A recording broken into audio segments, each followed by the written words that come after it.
Do not pay a contractor until the work is done. Their job is to bill you, as long as you know that going into it. There's how you protect yourself from a contractor taking advantage of you.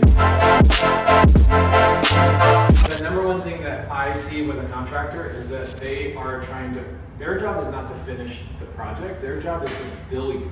Okay, so they're constantly trying to bill you for the next line item. So what they'll do is they'll say, hey, demo's done. Dude, literally 30% of demo's done. The other 70% hasn't even started. Meanwhile, somebody on their team actually took a broom. Why would you sweep this area if you know you have to demo the tile? What was the reason? What was the reason? This is the most common mistake with a contractor. And it gets worse. So what happens is then paint is the worst part. So what they'll do is they'll hurry and paint. I tell my contractors, don't paint until the carpet's in. Because what they'll do is they'll paint, and then now the carpet comes in, the hardware comes in, the backsplash comes in, they're sitting there spending 3 days touching up, and they're like, I didn't make enough money. It's like, you can paint a house this size literally in 1 day. Oh, yeah. 1 day. But what they'll do is they'll paint it, and then they spend 3 days touching up and doing blue tape with us because they did it at the inappropriate time. Paint should be done very, very, very last. And the other thing too is like the cleaners are always complaining. They're like, dude, the baseboards are dirty. It's because what happens is the guys paint fast because they go, oh, that line item of my paint, I can get $3 by Friday. I just need to have somebody come in and blow paint everywhere and I can get $3 on my draw.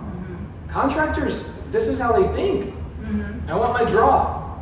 So they'll blow the paint and it's like, why did you paint? I did this thing with Anna, this was like 2 years ago. I walk in, I go, Anna, why did we paint?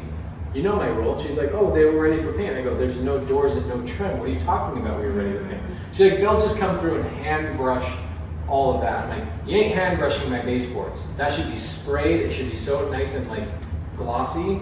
I don't want any of that stuff. And so it's a rule on my flips. Don't paint until the very end. The carpet goes in and then you paint. And they're like, well, Pace, I have to tape off the carpet. Great. At least I know it's the absolute last thing that was done in the house was the paint. Well, Pace, we got overspray on the this, and we got overspray on that. Okay, then you didn't tape off properly. Tape the damn house. I was a painter for 8 years. So for me, I'm like, I would walk into a contractor's job, they'd say, hey, we're ready to paint. I'd walk in and go, no, you're not. Let me know when everything's done and I'll come back. Because I'm not touching up, because that's where you lose your money. Yeah. And then for us with hard money every day, they're doing touch-ups for 3 days and you're coming in here going, guys, what the freak? I did all this blue tape. Why is this not all done? And then they get aggravated with you and it's a whole relationship. They're no longer excited about coming back to the property because guess what they were already paid on? Paint. Right. And so, have they been paid yet? I think just the beginning draw. Okay, first draw. So everything that you pay a contractor on needs to be completely 100% done before you pay them. Yeah.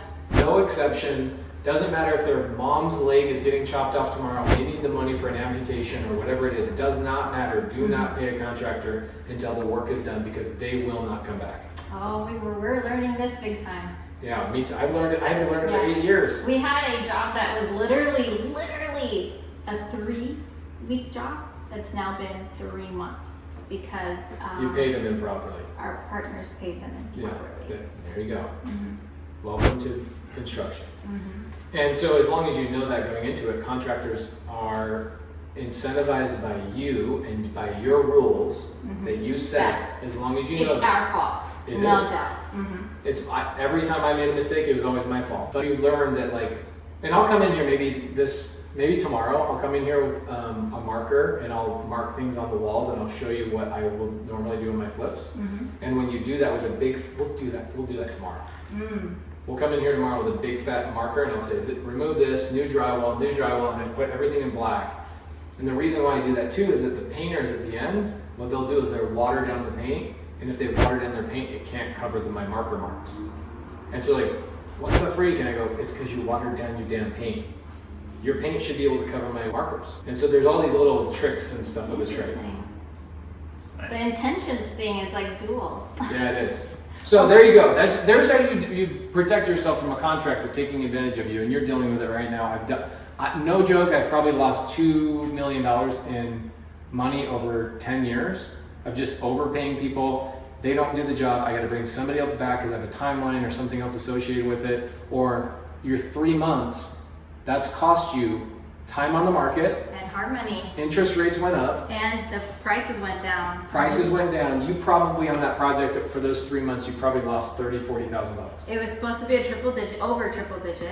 And And now now you're gonna make 50. we're gonna make like 60 maybe. Mm-hmm. Contractors. Anyway, unfortunately, it's not entirely their fault. It's our fault. Yeah, we didn't set it to succeed the way we wanted it to.